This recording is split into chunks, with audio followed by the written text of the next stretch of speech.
Raconteurs et raconteuses, bienvenue dans La Machine à écrire, le podcast de celles et ceux qui créent des histoires. Dans cet épisode de rentrée, nous réunissons deux invités qui, à travers leurs œuvres, nous livrent avec sensibilité des récits introspectifs, personnels et intimes. Notre premier invité est une figure bien connue de la scène, du cinéma et de la télévision. Vous l'avez découvert en tant qu'Oudin le magicien, Father Tom ou Dédé de Radio Beerfoot dans la troupe des Robins des Bois sur Comédie et Canal+, dans les années 90. C'est aussi Pierre, chef des Cheveux Propres dans le film Re, qu'il a coécrit avec ses camarades avant de se lancer en solo dans la réalisation et l'écriture de nombreux films plus personnels tels que Casablanca Driver, Papa, Low Cost, Pas très normal activité ou Les Ex. En 2021, il coécrit avec la coach Charlotte Wills un livre pédagogique et autobiographique intitulé Fort comme un hypersensible, thème qu'il développe par la suite dans un seul en scène. Son premier roman, L'Expérience, est sorti cet été. Il y raconte l'histoire de Léo, un homme à cran au bord de l'implosion qui s'autorise une séance de cinéma en pleine journée pour respirer un peu et qui va vivre une expérience qui va changer sa vie. Nous avons le plaisir de recevoir Maurice Barthélémy. Notre deuxième invité est une scénariste, réalisatrice, comédienne et chanteuse qui a fait ses débuts sur internet en 2015. 5 ans plus tard, elle diffuse sur sa chaîne YouTube une mini-série autoproduite, How to be your own best friend, et Le Tarot, un court-métrage qui remporte le prix de la fiction au Frames Festival d'Avignon. Après un premier rôle au cinéma dans le film Habib, la grande aventure où elle donne la réplique à Bastien Huguetto et Catherine Deneuve, elle obtient un financement du CNC pour produire une deuxième saison de sa série. Librement inspirée de ses propres expériences, elle y raconte l'histoire d'une jeune autrice qui doit justement écrire une série et la pitcher à des producteurs. Mais rien n'est plus difficile quand son appartement vient de brûler et que tout dans sa vie semble vouloir l'empêcher d'avancer. Notre deuxième invité, c'est Inès Banzé Benagouga. Voici deux artistes qui se racontent, qui exposent leurs doutes, leur hypersensibilité et leurs questionnements pour mieux se comprendre, mais également pour partager leur expérience et par là, sans prétention, tenter d'alléger un peu le quotidien de leurs spectateurs et leurs lecteurs. Avec eux, nous allons aborder la question de l'écriture sur soi pour aller vers les autres. Alors, est-ce que nos failles sont de bons sujets ? L'hypersensibilité aide-t-elle à écrire ? Peut-on écrire un récit singulier en restant universel ? Le huis clos permet-il de mieux parler d'introspection ? Est-ce qu'on finit toujours par se raconter à travers la fiction ? Faut-il interdire les sachets de pop-corn au cinéma ? C'est à toutes ces questions et à bien d'autres que nous répondons dans cet épisode. Je suis Yannick Lejeune. Et je suis Mike Cessno. Générique.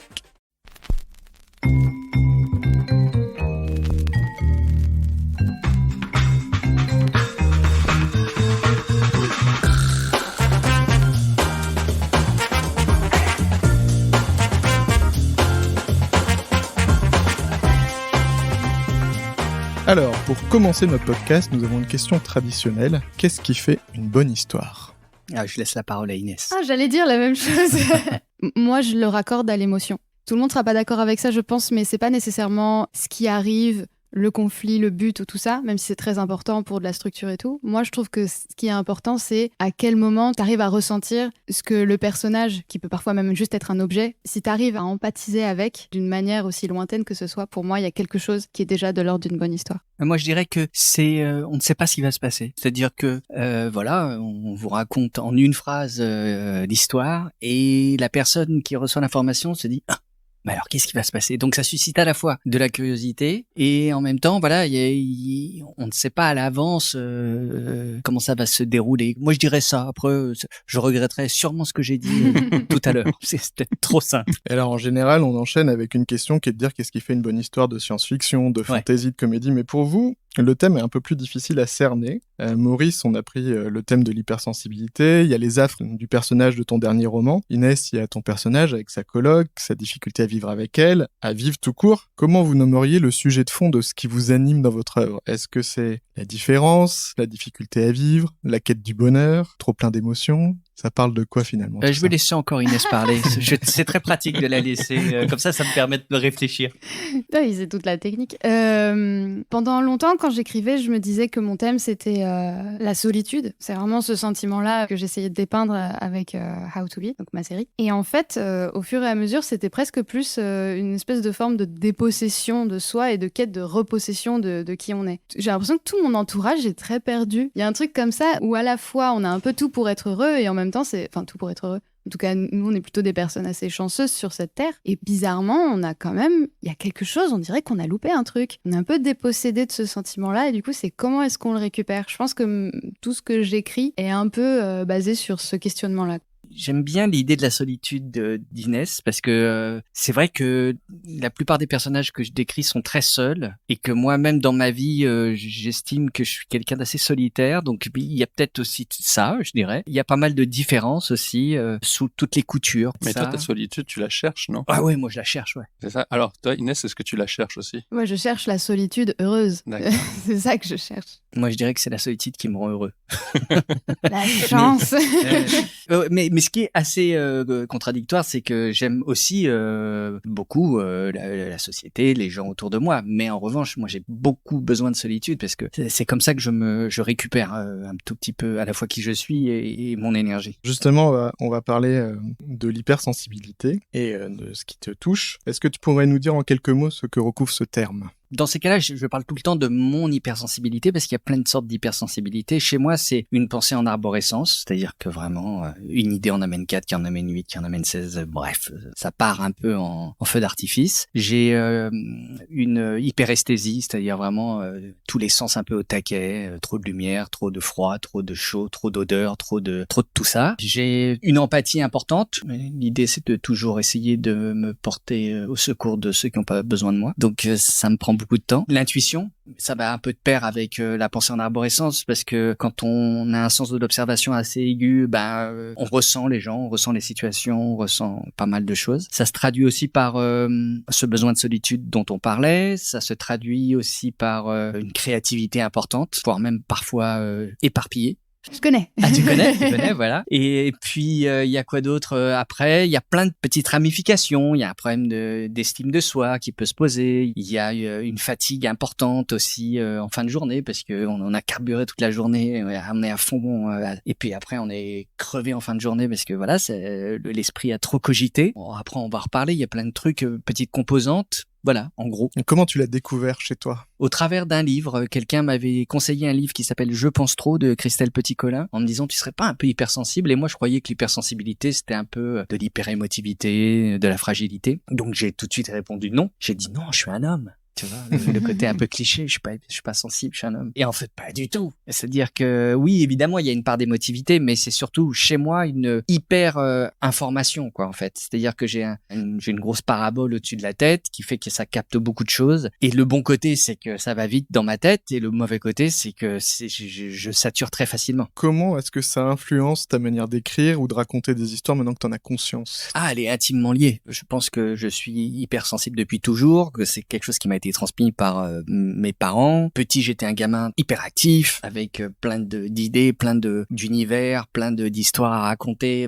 voire trop. Et en fait, l'enfant a donné l'adulte, c'est-à-dire qu'aujourd'hui, je suis quelqu'un qui emmagasine plein d'informations tout le temps, donc j'ai des idées, donc j'ai envie de les mener à bout, mais en même temps, ces idées, elles sont très différentes, donc je suis très éparpillé, donc j'ai 5 projets en même temps. Je dirais que la difficulté aujourd'hui pour moi, c'est pas vraiment d'avoir des idées, c'est de les développer et de les emmener jusqu'au bout. Mais c'est totalement lié à mon hypersensibilité, c'est indissociable. Inès, tu souriais beaucoup à ce moment-là, tu t'es un peu reconnu aussi dans ce portrait. Oh, je suis si heureuse de rencontrer un semblable, ça fait du bien.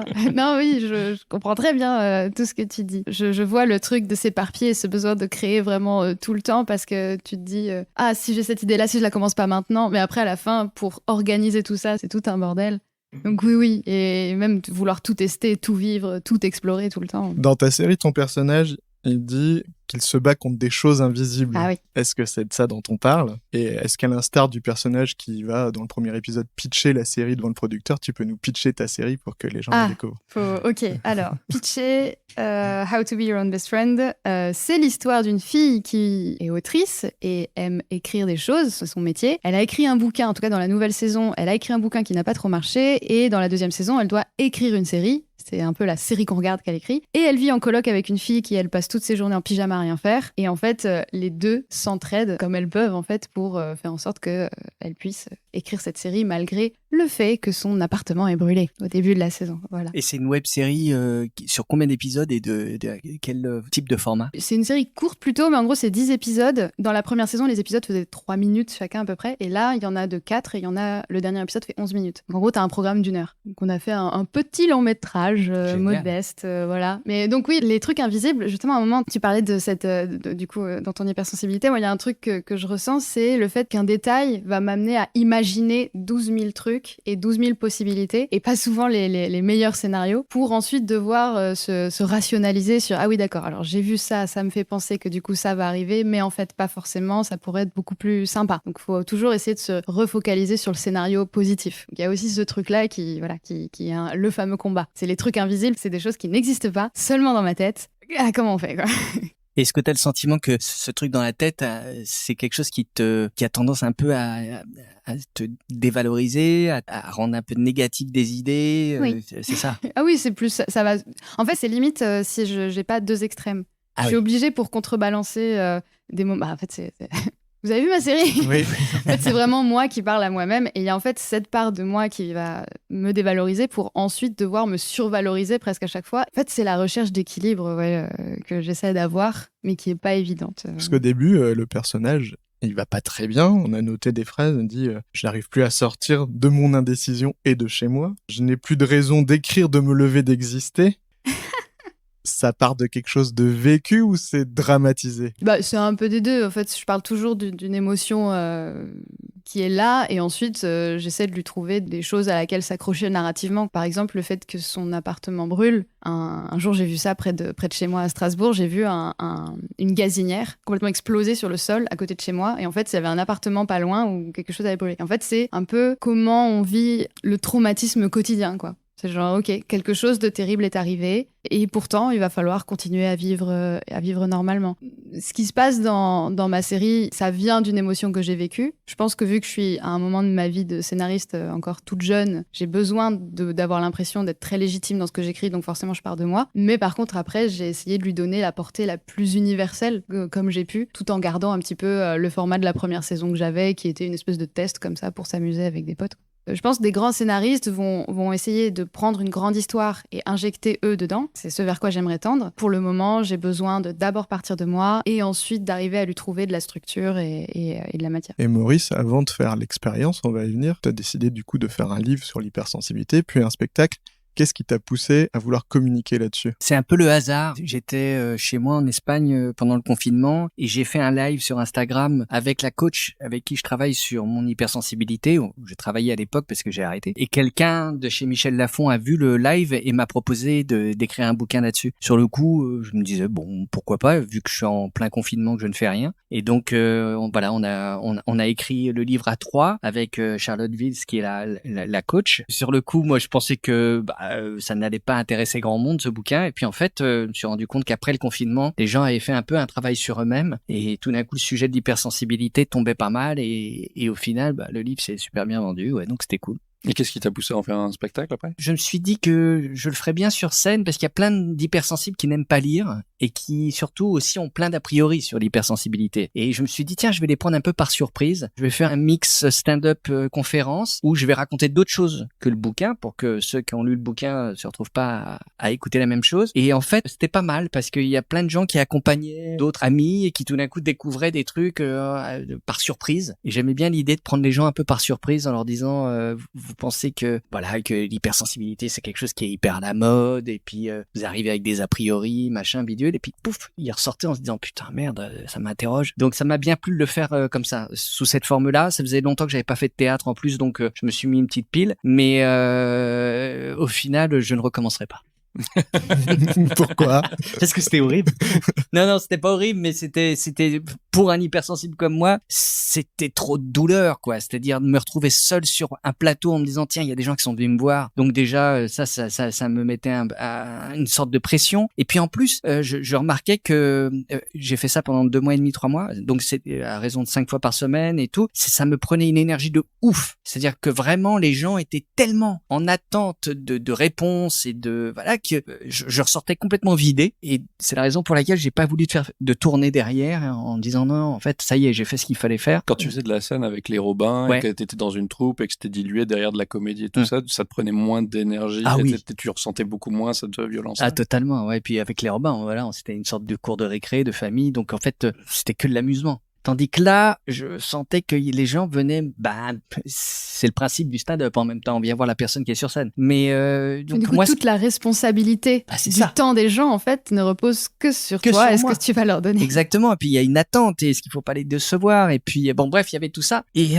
ouais, donc non, c'était pas la même démarche. Donc je crois pas que je sois du tout fait pour être seul sur un plateau. Non pas que je sois mal à l'aise, mais c'est pas ma nature. Il y a une balance dans vos personnages et dans ce qu'on ressent de votre écriture entre le caractère introverti, caché, le caractère extraverti. Est-ce que quand vous écrivez, vous pensez à la réception que les gens vont avoir de votre œuvre? Ou est-ce que vous êtes d'abord en train de travailler sur vous-même?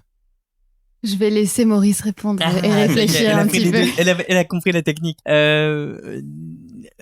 Moi, je pars d'une idée généralement, et évidemment que le personnage central me ressemble. Donc, et je me raconte tout de suite. Par exemple, dans l'expérience, le dernier bouquin que j'ai sorti, il y a énormément de moi. Donc oui, je pars de moi. Je me demande pas trop comment est-ce que les gens en face vont le voir ou le lire, parce que je préfère d'abord raconter l'histoire, essayer d'être le plus centré sur moi, le plus sincère avec moi, parce que je pense que c'est un peu la clé de l'universalité du travail, quoi. C'est-à-dire que c'est parce qu'on passe par l'intime que ça devient universel, je pense. Et c'est ce que tu disais tout à l'heure. Donc voilà, je me pose pas trop la question de comment ça va être reçu. Toi, Inès? Alors moi, ça a été une obsession avant de...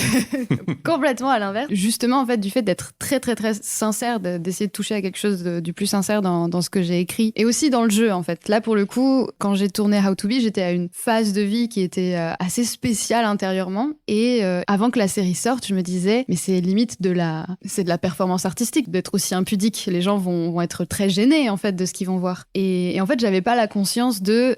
un spectateur, quand on lui donne quelque chose à voir en lui donnant un personnage et quelque chose qui du coup est décorrélé du réel, mais on accepte que cette partie-là c'est du réel. Bien sûr, tu viens de me poser la question, genre c'est un truc que t'as vécu et tout. Donc oui, bien sûr, les gens se demandent ok, d'où ça vient, d'où ça sort. Mais j'ai fait une projection, donc j'ai quand même eu un retour direct. Les gens n'avaient pas l'air si cringés. Les gens ont plutôt l'air de s'être... Ouais, ils étaient plutôt touchés, ils étaient plutôt en connexion avec ce que j'avais donné. Donc, on m'a fait la remarque comme quoi c'est vrai que on sent qu'il y a quelque chose qui est très, très proche du réel. Je pense pas forcément, ou peut-être, je sais pas, mais je pense pas forcément refaire quelque chose qui sera aussi près de mes émotions, que ça soit dans l'écriture et dans le jeu. Et même dans la façon dont c'était réalisé. J'ai fait ça avec que des gens assez proches. Tout avait beaucoup, beaucoup d'enjeux. C'est la première chose que j'ai faite qui a été produite. Même dans la façon dont ça a été créé, il y avait quelque chose qui était hyper bouillonnant. Donc ça, c'était le truc où je me disais, ok, comment les gens vont le prendre en fait? Déjà l'objet est un peu étrange, ça rentre pas trop dans des cases. Moi, la phrase qui m'a attrapé dans le premier épisode, c'est un moment où le personnage est en train de pitcher et elle s'imagine répondre, une réponse qu'elle ne fera pas réellement, et elle dit qu'elle aimerait continuer à écrire pour les gens sans qu'ils se sentent obligés de lui signaler si ce qu'elle fait est bon ou mauvais, si elle a finalement le droit de vivre ou si elle aurait dû s'asseoir dans les flammes en se réveillant le matin et attendre que ça passe. Ah, j'allais vraiment bien.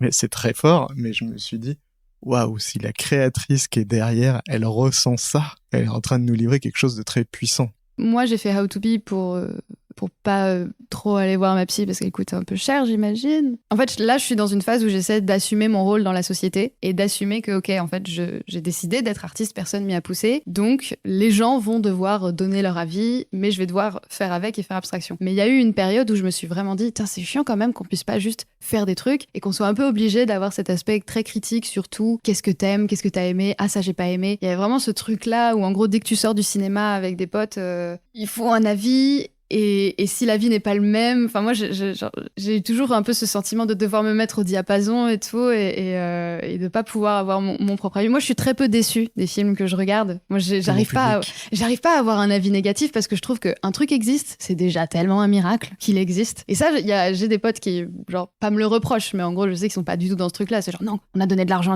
à ces gens, faut que ça soit excellent, faut assumer. Et il y a une part de vrai, donc j'essaie un petit peu de rejoindre ces deux ambitions-là. C'est à la fois on vit, on fait des choses chouettes, venez, on se déstresse. Quelquefois, on n'est pas obligé d'être parfait. Et en même temps, oui, il faut s'offrir l'exigence de faire quelque chose de bien. Donc oui, voilà, j'ai peur du public.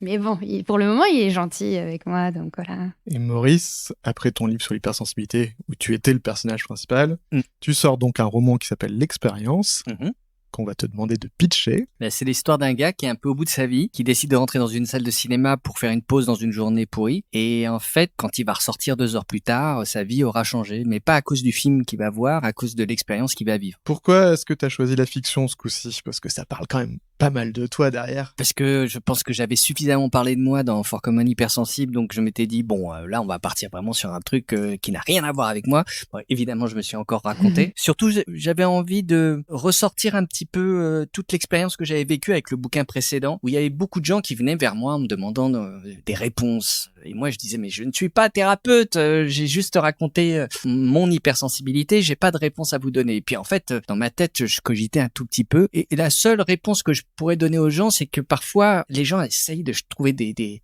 réponses ailleurs ou chez quelqu'un d'autre, ou qu'on leur donne des conseils, mais en fait la réponse elle est en vous, quoi. C'est évident. La plupart du temps on se met nous-mêmes dans des situations qui nous bloquent et c'est nous qui sommes responsables de ça. Et pourquoi est-ce qu'on s'en sort pas? C'est qu'il y a une culpabilité, il y a la pression sociale, familiale, amicale qui fait qu'on n'ose pas changer quelque chose. Et ce bouquin raconte ça, c'est-à-dire en gros c'est pas du tout un bouquin de développement personnel, c'est plus un bouquin d'introspection qui consiste à dire c'est toi qui as la solution, il suffit que tu changes un tout petit truc, tu vas voir que derrière, il va y avoir un enchaînement de dominos qui fait que ta situation va évoluer. T'as été tenté au début de dire je vais en faire un film ou quelque chose que t'avais plus l'habitude de faire? Ouais, au départ, pour moi, c'était un peu une idée de film. Moi, j'adore les huis clos, donc j'étais parti un peu sur une idée de scénario comme ça. Mais en fait, quand les éditions Michel Lafon m'ont dit on aimerait que t'écrives un roman, je suis arrivé au rendez-vous, j'avais aucune idée quoi à leur proposer. Je me suis dit je vais leur proposer cette idée de scénar qu'ils vont me jeter, donc du coup je serai peinard. Et puis en fait ils l'ont accepté. Et c'est la raison pour laquelle quand on lit le bouquin, on a ce sentiment un peu de scénario, quoi. C'est-à-dire que c'est un peu pensé comme un scénar. Et puis surtout, bon, je l'ai placé dans une salle de cinéma. C'est pas anodin. En ce moment, je me pose la question de savoir ce que le cinéma doit proposer dans cette période de transition dans laquelle il est, quoi. C'est-à-dire qu'aujourd'hui, le cinéma un peu à l'ancienne est en train de se changer à cause de la montée en puissance des plateformes, de la consommation des images, etc. Et comment est-ce que le cinéma doit se repenser? Moi, je pense intimement qu'il doit revenir à un rôle qui était celui qu'il avait au tout début, c'est-à-dire d'être quelque chose de magique. C'est la raison pour laquelle j'ai appelé le bouquin l'expérience, c'est que je pense que le cinéma doit de nouveau redevenir une expérience. Quand les spectateurs ont vu l'entrée en gare de La Ciotat pour la première fois, ils sont précipités au fond de la salle parce qu'ils ont cru que le train allait les renverser. Moi, j'ai envie que le cinéma revienne vers ça. Ça ne veut pas dire qu'il n'y ait pas de cinéma d'auteur, ça ne veut pas dire qu'il y ait... Mais que, en fait, on vive une expérience collective, quoi, quand on va au cinéma. Chose que peut pas proposer vraiment les plateformes. C'est en ça que je pense que le cinéma peut se réinventer d'une certaine manière, c'est en réinventant le collectif. Alors c'est amusant parce que du coup, j'ai lu ton bouquin et en fait, t'as cette réflexion du coup à un moment tout ce passage où tu parles de Netflix et où voilà ce truc de on est seul chez soi et on regarde Netflix, tout ça. En gros, je sais que ce que j'écris et ce que je fais, c'est pas forcément le truc où on accrochera le plus rapidement. Je sais que je me place dans une espèce de créneau un petit peu étrange et que donc du coup pour pouvoir rentrer dans ce que je fais, il faut un petit effort. Je sais ça. Moi, j'aimerais beaucoup un jour écrire pour le cinéma parce que je trouve que le cinéma a ça de ok, je vais faire l'effort. Je dois aller vers l'œuvre, je dois faire l'effort, sortir, prendre mon ticket, m'asseoir, être un peu kidnappé pendant 2 heures et faire l'effort de rentrer dans quelque chose. Sauf qu'en même temps, paradoxalement, ce que tu dis et avec laquelle je suis aussi d'accord, je pense que pour faire quelque chose de magique et qui rassemble, il faut du coup essayer de faire quelque chose de grand public. Et c'est là où je pense on est un peu à se tirer les cheveux de « Ah, j'ai envie de faire quelque chose de spécial et qui demande de l'effort pour pouvoir rentrer parce qu'il faut que les gens fassent le pas. Et en même temps, j'ai envie de faire quelque chose qui parle à tout le monde et qui sera grand public et où tout le monde se dira « Ah, c'est magique ». Sauf que c'est difficile de faire Titanic. Donc voilà. Ouais, mais en fait peut-être qu'il faut pas que tu te poses trop la question parce que tu vois, je te donne un exemple d'une série Fleabag où bah voilà, cette personne se raconte totalement Et en fait, au final, ça donne une série qui vraiment fait le tour de la Terre, qu'on adore tous, on regrette qu'il n'y ait pas d'autres saisons, mais c'était très personnel ce qu'elle a fait, elle se racontait totalement. Et au final, aujourd'hui... oui, à la place, c'était même une pièce, elle jouait, c'était un seul en scène. Ah, c'était un seul en scène, je savais pas, tu vois. Ouais, donc, moi, je dis, fais-toi ce qui te plaît, et puis ça aura un écho, parce que ça sera toi, quoi. Oui, mais après, je me dis, où est-ce qu'il faut aussi placer son ambition de vouloir faire des... En fait, c'est ça. Dans la sincérité. Greta Gerwig a fait Barbie. Genre, ce moment-là où tu te dis, ah, d'accord, on peut faire Frances A, et ensuite, faire Barbie. Après, est-ce qu'il faut que ce soit une évolution de carrière? Je ne sais pas, mais en tout cas, on est dans un monde où on peut faire du cinéma d'auteur et ensuite faire l'un des plus gros succès de l'univers. Je sais plus les chiffres. En tout cas, pour une réalisatrice femme, ouais. En plus, oui, c'est ça, c'était ce chiffre-là. C'était par rapport à ça. Donc oui, il y a quelque chose qui donne un peu d'espoir et en même temps, oui, voilà, on peut aussi se dire, si je faisais juste mes trucs et on verra ce qui se passe. T'as parlé de huis clos, Maurice. C'est un point commun entre vos œuvres, je trouve. Il y en a des huis clos, il y en a dans Papa, qui est une sorte de huis clos dans une voiture, dans Low Cost, aussi, ouais. On est dans un avion. Il y en a dans L'Expérience. Toi, ça se passe beaucoup dans l'appartement. Au-delà de la question des moyens, parce que j'imagine qu'un film coûte moins cher ou une série coûte moins cher quand on est dans la même pièce, est-ce que ça vous paraît être un élément fondateur d'écriture sur l'introspection, d'enfermer les personnages? Moi, je sais que, encore, comme tu l'as dit, les moyens, c'est plus facile de faire un truc quand tu as juste à déplacer ta caméra dans la même pièce. Mais pour la deuxième saison, le truc qui était cool, j'avais une équipe d'éco qui était géniale et qui en fait faisait vraiment vivre l'appart. Il y a une réflexion dans la série, c'est beaucoup la maison. Où est-ce qu'on est chez soi? Avec qui? Comment? Et c'est pas pour rien que son appart, du coup, brûle au début et qu'ensuite, du coup, elle reconstruit au fur et à mesure des épisodes. On peut voir dans le décor qu'il y a plein de petits éléments qui changent, il y a des choses qui bougent, ça devient de plus en plus personnel. L'appart devient un personnage à lui tout seul. Je trouvais l'idée cool. Donc en fait, il y a eu la contrainte et j'ai essayé avec l'équipe, du coup, d'en faire quelque chose qui participe, quoi, qui enrichit l'univers. Donc oui, huis clos, le décor parle autant que le perso. Ouais, moi j'aime bien la contrainte, le fait de se dire, en fait on peut pas sortir de ce lieu, donc il faut trouver des rebondissements. Donc j'aime bien l'idée du petit casse-tête, parce que la facilité, ça serait de l'exploser l'intrigue, de la mettre dans plein d'endroits et de noyer un peu le mécanisme au travers de plein de petits artifices. L'air de rien, quand on se retrouve entre quatre murs, on peut pas trop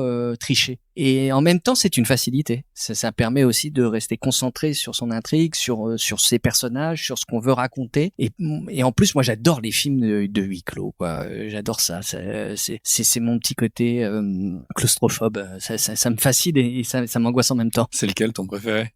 De huis clos? Ouais. Celui qui me vient à l'esprit pour moi, qui est une forme de huis clos, c'est Johnny Got His Gun, qui est vraiment pour moi le film le plus angoissant de la Terre, quoi. Cet homme qui était un soldat et qui se retrouve, les gens sont au-dessus de lui et lui n'arrive pas à communiquer. Ça, pour moi, c'est le pire des huis clos. Ouais. Tu as vu Buried? J'ai pensé à ça. J'ai pensé à Buried tout de suite. Là, on est dans l'extrême huis clos. Ouais, c'est l'extrême huis clos. Non, c'est celui qui est il est enfermé dans une c'est Ryan Reynolds dans un cercueil, enfermé dans un cercueil pendant 1h30. Bien sûr que je l'ai vu, évidemment. Dans L'Expérience, il y a aussi une phrase qui revient, qui est une contrainte, c'est est-ce que ça va? Et ce qu'on a trouvé très fort, c'est qu'au début, elle est très angoissante, cette phrase, parce qu'on sent bien que le personnage ne va pas bien. Et elle va revenir sans cesse jusqu'à ce que le personnage évolue.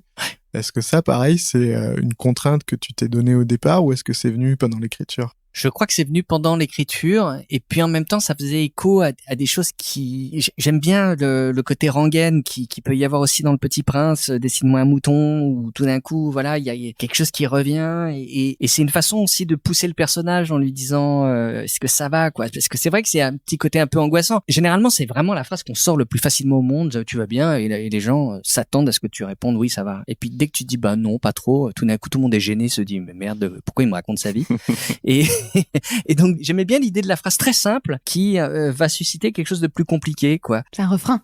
Voilà, c'est un refrain, exactement. Et c'est vrai que, comme tu le dis, de le demander comme ça, ça s'engouffre dans le quotidien. Mais si je devais voir sur un écran géant, Inès, ça va?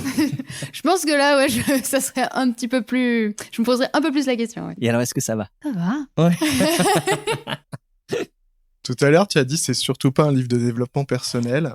Et pourtant, j'ai l'impression quand même que tu arrives à un âge vénérable qu'il y a des choses que tu as repérées dans la vie et que tu essayes de transmettre à tes lecteurs, à tes spectateurs. Je pense à ça parce que en révisant un peu pour le podcast, on a revu Les Ex, par exemple. Et dans Les Ex, il y a une phrase qui dit les ex, c'est toujours synonyme d'échec, mais si je suis ce que je suis aujourd'hui, c'est aussi grâce à mes ex.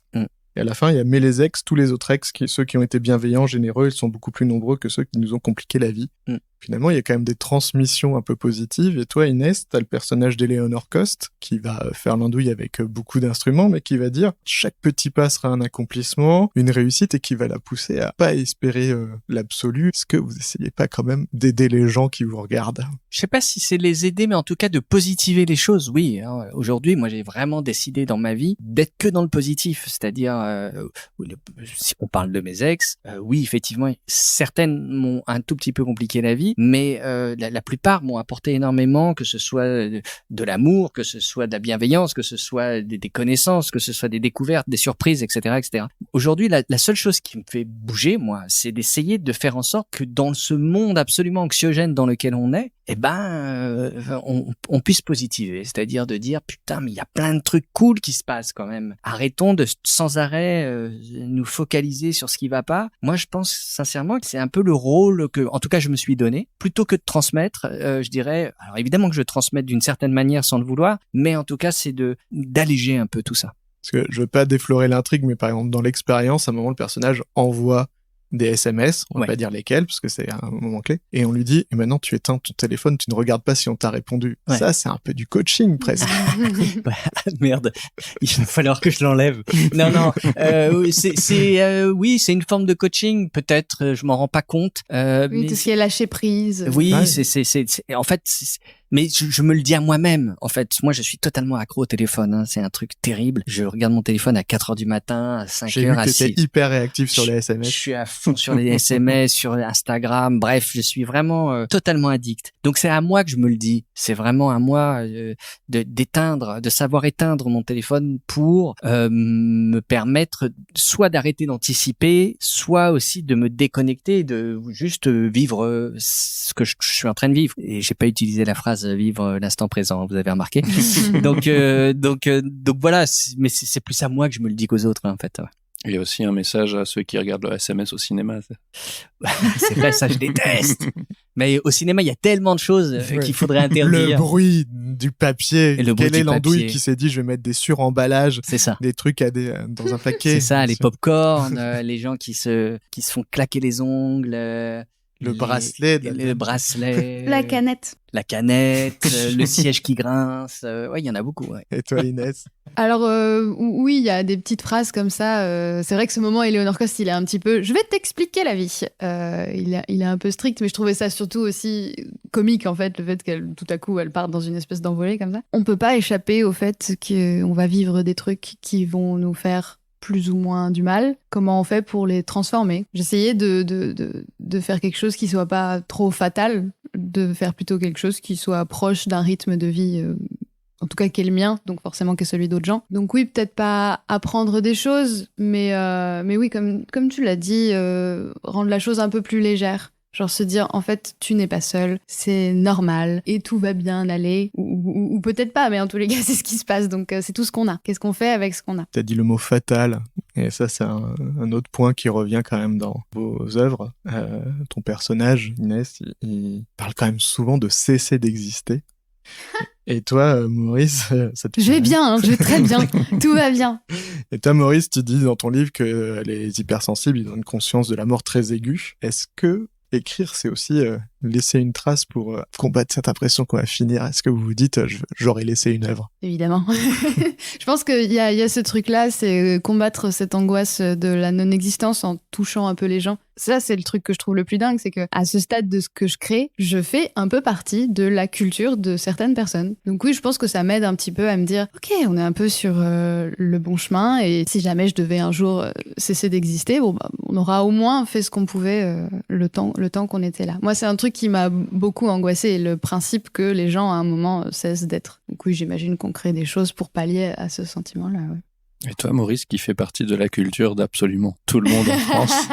Non, j'écris pas pour laisser une trace, j'écris pour ne pas m'ennuyer en fait, parce que c'est ma peur première de l'ennui. Donc il faut tout le temps que je fasse quelque chose, et il se trouve que l'écriture est la chose la plus simple qui soit. Il suffit qu'on se mette devant son ordi ou devant son carnet, on écrit. Donc on a besoin de personne. Je crois que c'est la raison première pour laquelle j'ai écrit. Et l'autre raison aussi, c'est que moi la mort est quelque chose que j'ai vraiment, effectivement, j'ai eu peur de la mort gamin très très très puissamment. Puis au fur et à mesure, aujourd'hui, j'en ai plus vraiment peur. D'une part parce que j'ai perdu pas mal de gens et que la proximité de la mort m'a un tout petit peu aguerri, et puis aussi parce que j'ai une conscience que je pense que la mort n'est pas une fin mais plutôt un passage, et donc je me dis profitons-en avant de mourir, et je pense que après la mort ça sera encore plus dingue. Donc j'ai pas cette angoisse là de me dire il faut que je laisse une trace, et puis j'ai l'impression que les traces qu'on laisse c'est jamais celles qu'on décide. Nous par exemple quand on a sorti Re avec les Robins, bon bah on s'est fait éreinter par la critique, et on s'est dit bon bah là c'est la fin de notre vie artistique, on va dire, ça s'arrête là. Et puis les choses ont fait que ce film a été vu par la suite, et puis les gens se sont appropriés, et puis au final c'est plutôt un film qu'on retient. Donc on sait jamais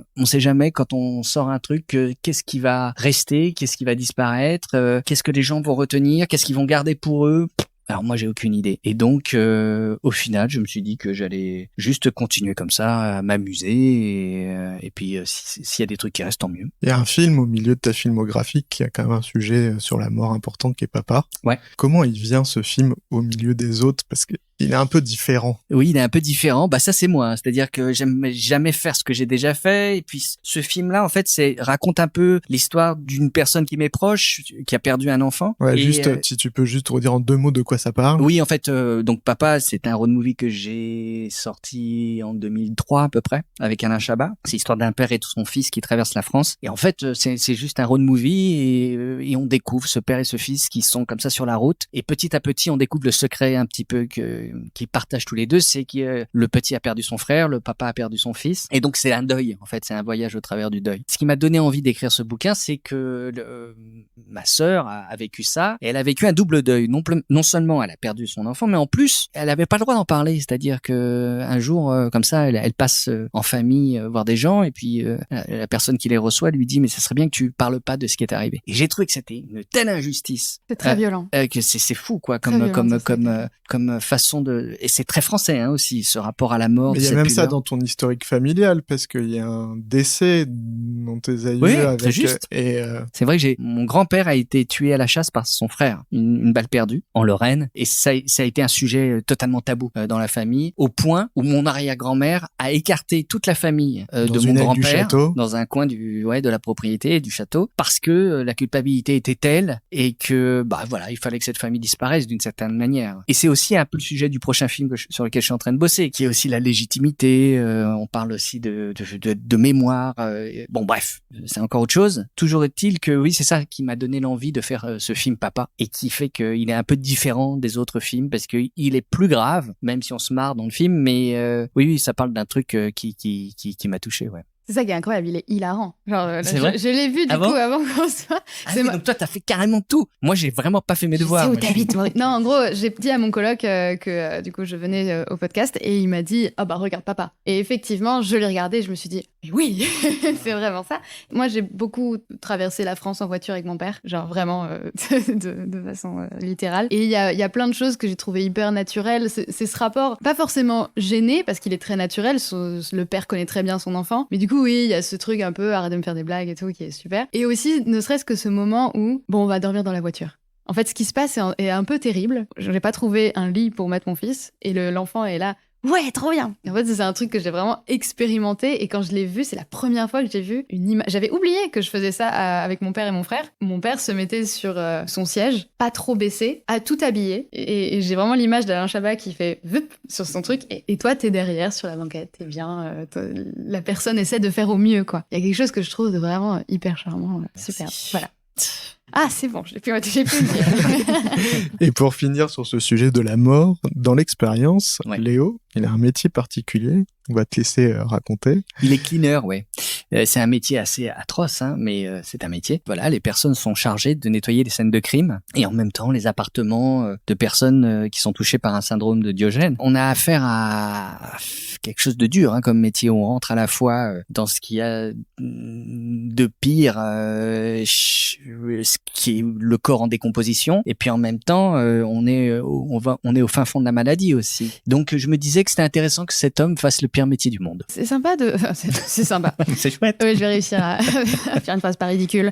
Ce qui relie du coup ça avec papa, j'ai l'impression, c'est ramener la mort au devant pour justement peut-être ne pas en avoir peur. C'est comme t'as dit, toi qui as vécu plusieurs deuils, ça a fait que t'as pu te rôder à ça. Et je pense que c'est un peu ce qui touche notre société. Ouais. C'est ce truc de mettre la mort très à l'écart, ce qui fait que du coup ça en crée quelque chose d'extrêmement angoissant. Là où si c'était quelque chose qu'on mettait un petit peu plus au cœur de nos vies et qu'on lui laissait une vraie place, bon bah là oui, peut-être qu'on serait beaucoup moins angoissé. Ouais, c'est très juste. T'as raison. Ouais, mais j'avais pas pensé, mais effectivement, le fait qu'il vive la mort au quotidien fait que il a du coup une proximité avec la mort qui est différente de quelqu'un qui va en avoir peur. J'ai un ami qui était croque-mort. C'est lui qui d'ailleurs a enterré ma mère, mon beau-père, et c'est l'homme le plus normal du monde, le plus sage du monde, et c'est incroyable. C'est vrai que les gens qui vivent avec la mort pas très loin ont une sorte de philosophie très particulière. Ce père dans Papa qui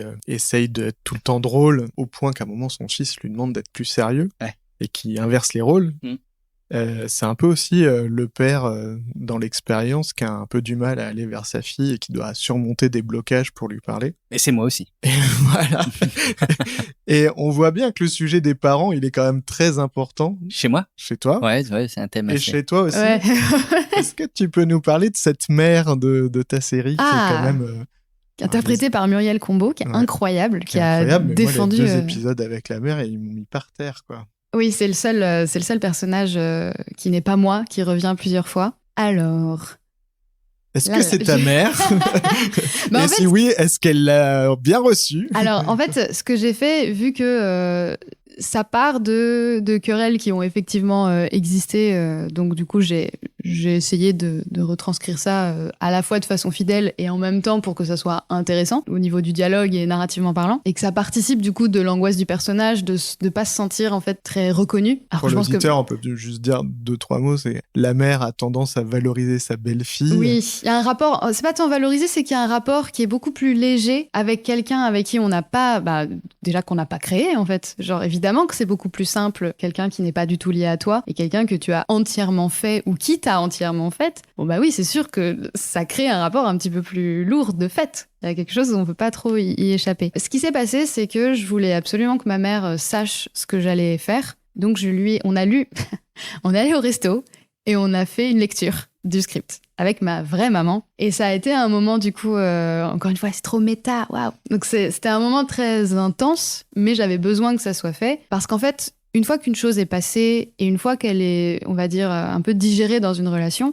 ça fait partie de l'historique, mais ça fait plus partie de la réalité de la relation. En gros, avec ma mère, aujourd'hui, ça se passe très bien, malgré tout ce qui a pu arriver. Mais je trouvais ça important, en fait, de montrer que si on dit pas les choses, ça va rester, qu'il faut du coup travailler sur une relation pour qu'elle fonctionne, même si je comprends des personnes qui vraiment peuvent couper des ponts avec leurs parents et tout, c'est quand même vachement plus chouette, je pense, quand on arrive à atteindre des rapports apaisés. Et donc, ma mère l'a bien reçu, elle a été un peu plus touchée par le fait que mon personnage se dise à lui-même qu'il se déteste. Je pense que c'est ça qui l'a plus touchée, et surtout ça a fait que j'ai pu libérer des conversations par rapport à ce dont je parle, même si c'est détourné, même si personne ne saura jamais quel est le pourcentage de réalité ou quoi. Mais oui, le rapport aux parents, il est fondateur de tellement de choses. Et je pense que si on a un jour besoin de créer des trucs, ça démarre un peu de ça. Moi, je rencontre beaucoup d'artistes et il y a une espèce de dénominateur commun qui est pas nécessairement forcément d'avoir un rapport un peu belliqueux avec ses parents, mais du moins il y a une attache qui est un peu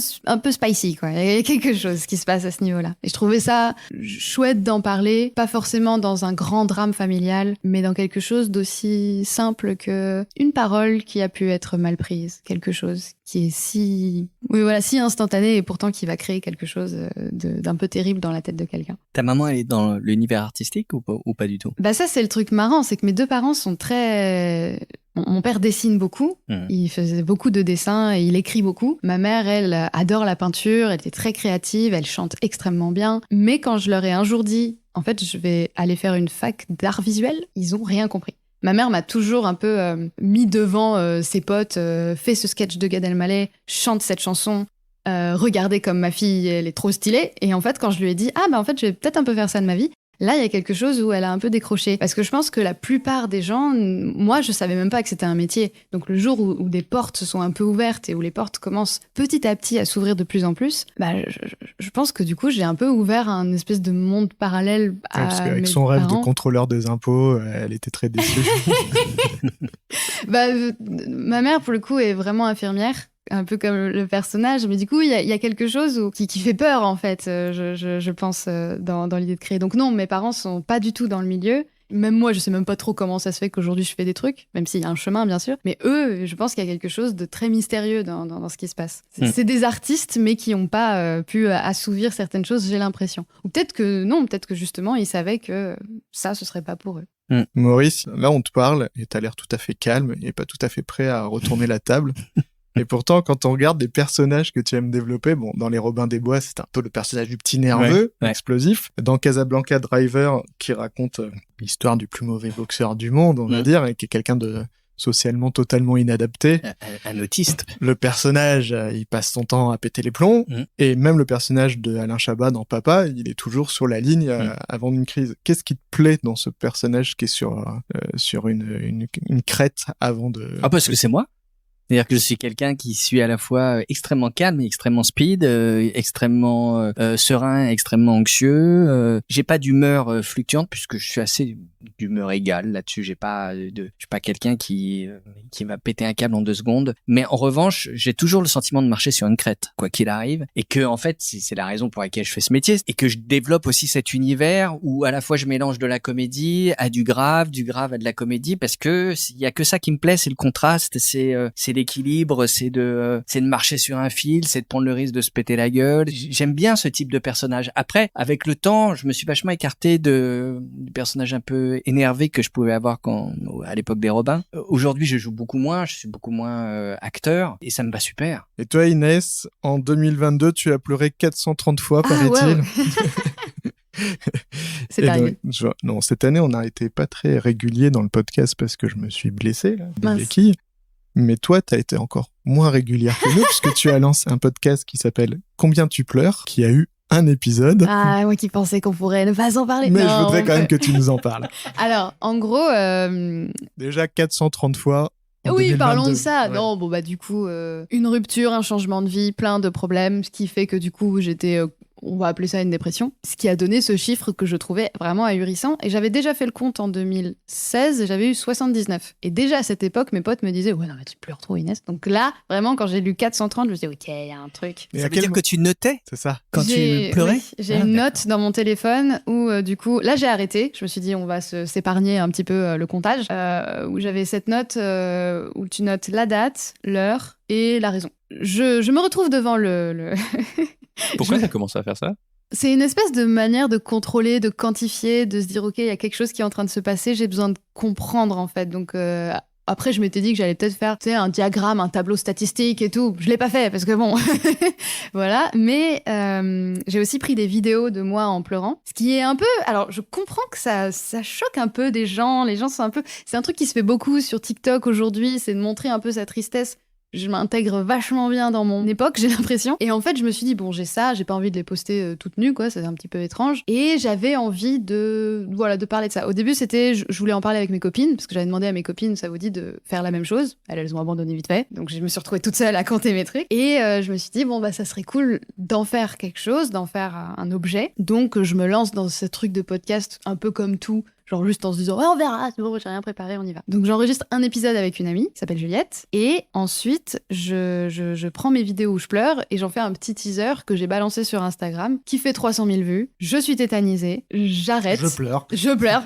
Je supprime cette vidéo d'ailleurs. elle n'est plus disponible parce qu'il y avait quelque chose où je me disais, j'ai pas envie d'être la fille qui pleure. J'ai pas envie que ça me définisse, j'ai pas envie d'être ça et que ça soit gravé. Donc, on va enlever ça. Le podcast, il se prépare doucement. Il y a des épisodes qui ont déjà été tournés. Je pense que c'est aussi pour me protéger. J'ai plus forcément envie de trop partir de moi et de trop me dévoiler. Là, j'ai beaucoup fait ça pendant pas mal de temps. Maintenant, j'ai envie de faire quelque chose plus orienté sur l'autre et sur comment on met en forme quelque chose. C'est presque une affaire d'être pro, quoi. Genre là, je sais que j'ai lancé ça de façon très amatrice et en fait, là, je me suis rendu compte, ah mince, encore une fois, ce truc de responsabilité de, en fait, je dois faire des trucs et je dois les faire bien. Du coup, j'ai décidé de ne faire qu'un épisode et de me dire, la prochaine fois qu'on reviendra sur ce projet-là, on le fera de la bonne façon, avec un peu plus de rigueur. Mais oui, 430 fois, c'est vrai que voilà, c'est un peu impressionnant. Ouais, ça fait plus d'une fois par jour. C'est ça l'idée. Maurice, tu racontes que ton cerveau démarre au quart de tour à 6h du matin et que du coup, tu as une organisation très précise de ta journée de travail.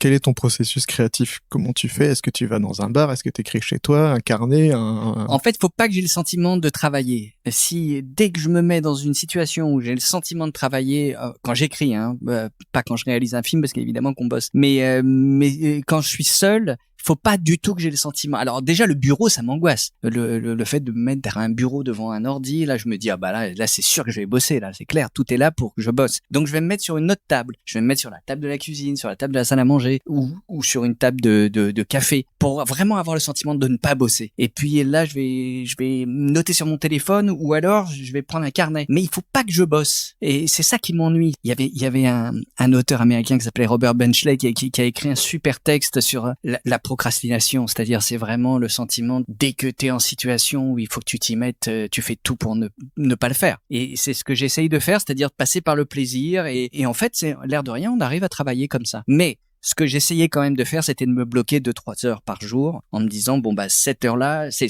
3 heures-là, je suis censé sortir quelque chose. Quelle que soit la longueur, le format, la forme, il fallait que je sorte quelque chose. Donc c'est comme ça que j'ai pu avancer en écrivant ce roman. La procrastination, c'est un sujet qui est assez récurrent dans la série aussi. Alors, c'est un truc sur lequel je travaille. C'est pour ça, là, je prenais des notes mentales sur ce que tu disais. Parce que c'est vrai que cette sensation de...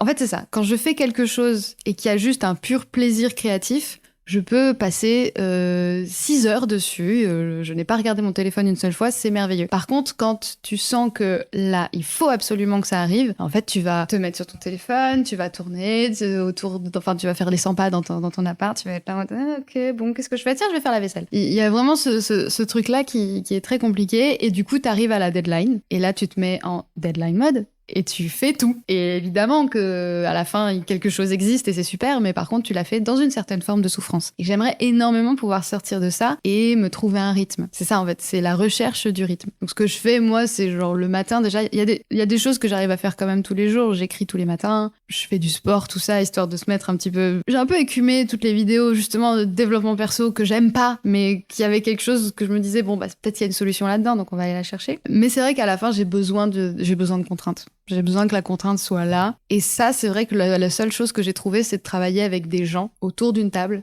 Encore une fois, le regard des autres. C'est le plus efficace avec moi. C'est pas forcément que le regard des autres. Dans la neurobiologie, ils montrent que les gens qui ont des cerveaux arborescents ou divergents, ils ont aussi besoin de contraintes parce qu'il y a une partie du cerveau qui essaye de faire ce qu'elle doit faire et l'autre qui a envie de partir se promener. C'est ce qui se passe. Et le fait de lui dire, mais maintenant t'as plus que 2 heures pour le faire, celle qui va partir se promener, elle va avoir un stress. Moi, j'ai un enfant un peu atypique. Il a plutôt tendance à se faire tout en étant en équilibre sur un pied parce que ça permet à la partie du cerveau qui a envie d'aller manger une orange, d'ouvrir le frigo et tout ça, de se dire il y a une nouvelle contrainte. Être avec les autres, c'est aussi être très sollicité. Oui, et pouvoir, pour pouvoir être très concentré sur une tâche, ouais. Il y a peut-être de ça. Ça joue beaucoup sur mon estime de moi, donc j'aimerais beaucoup pouvoir quitter ce truc-là, quoi. Genre, c'est pour ça que ça m'intéresse quand tu dis j'ai pas besoin d'avoir le sentiment de travailler parce que moi j'avais l'impression de me dire ok, il va falloir que je commence à aimer travailler en fait. Ah non, surtout pas. C'est ça. En fait, j'avais un prof au lycée qui nous disait lire, c'est se faire chier. Du coup, vous allez devoir apprendre à aimer vous faire chier. Et en fait, quand il nous a dit ça, je me suis dit, ah d'accord, il faut entraîner son cerveau à aimer se faire chier et tout. Je pense qu'il a d'une certaine façon un peu raison, mais je pense que si on le tourne différemment, on peut aussi juste se dire, lire, c'est super, mais ça demande un peu d'effort. Trouve des choses à lire qui vont te faire que du coup, t'auras pas l'impression que ce soit trop de l'effort. Puis après, un truc qui demandera un peu plus d'effort demandera moins d'effort que si t'étais pas passé. Enfin voilà. Oui, puis surtout que je pense que si tu passes par le plaisir, il y a pas d'effort. À partir du moment où il y a du plaisir, tu t'es pas du tout dans l'effort, quoi. Même si tu accomplis un truc compliqué.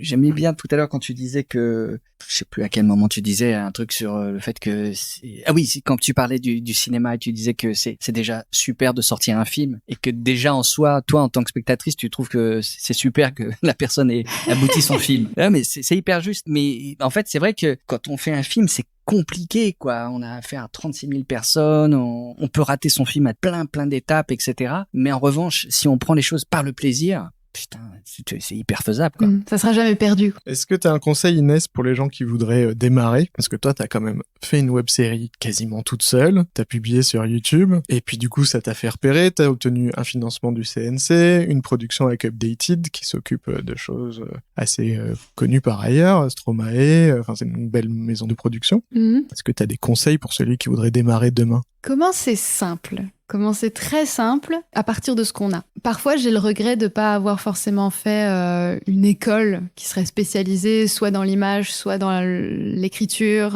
Le bagage académique me manque énormément, mais plus psychologiquement que professionnellement, vu que techniquement, là, tout va plutôt bien, même si j'aspire à encore tellement d'autres choses. Mais voilà, je sais que j'ai un vrai manque de légitimité vis-à-vis de ça. Toutes les personnes qui font des écoles me terrassent. En fait, ça me fait extrêmement peur, ce truc-là. Donc, commencer par ce qu'on a, être très curieux des gens. Alors moi, je sais que tout mon savoir-faire et toute ma culture et tous mes réflexes me viennent de personnes que j'ai rencontrées. Tu parlais de tes ex, comme quoi elles t'avaient appris des choses. Ça joue beaucoup de ça, en fait. Quand on est curieux de quelqu'un et de ce qu'il peut apporter, et du hobby qui l'obsède, quand on est prêt à l'accueillir, c'est un truc qui t'ouvre très très fort. Et là où tous les arts se répondent un peu beaucoup, si tu rencontres une autre personne créative et que tu te laisses emporter, ça va te porter avec. Donc c'est ça. Commencer à partir de ce qu'on a et s'entourer de gens qui ont cette même petite flamme, en fait. Et ou la donner aussi à d'autres, et comme ça, on crée tous plein de choses. Tous. Et toi, Maurice, avec le recul d'une carrière un peu plus longue? Ça, c'est assez proche de ça, c'est faire,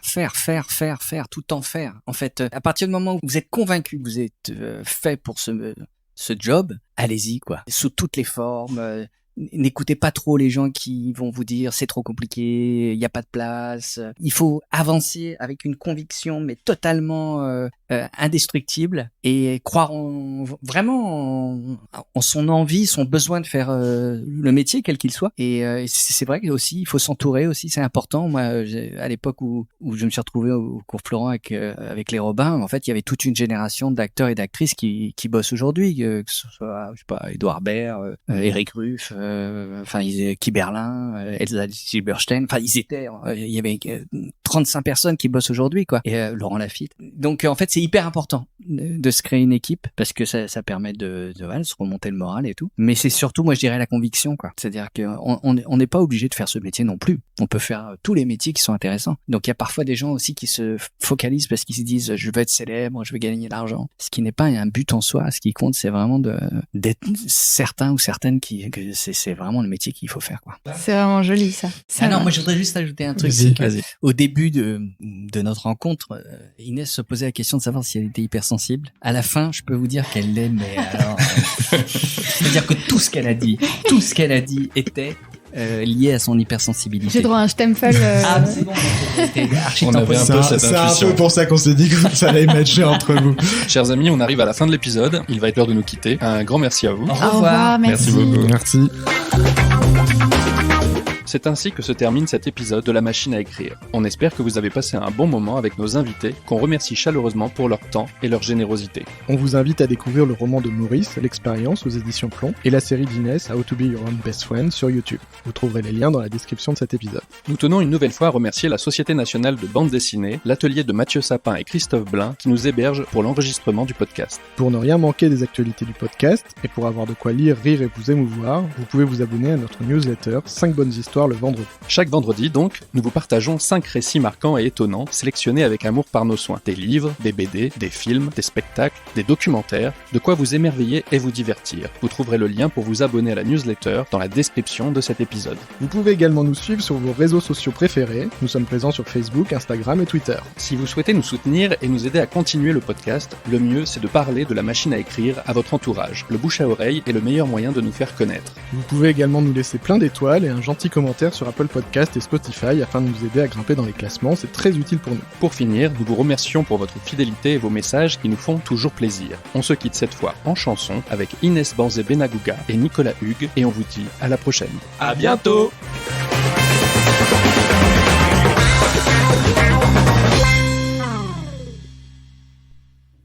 J'ai 2-3 mots dans la gorge, profondément enfouis. S'ils pouvaient trouver la sortie, le mal se serait enfui. J'ai une dent contre toi, car tu me ressembles trop. Je pourrais te brosser le tableau, que tu ne le lirais même pas.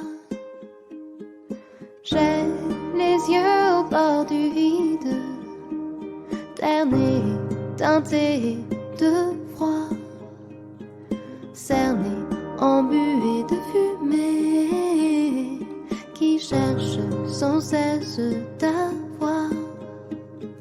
J'ai des os dans le cerveau qui t'appartiennent sûrement. Parfois je sais que tu mens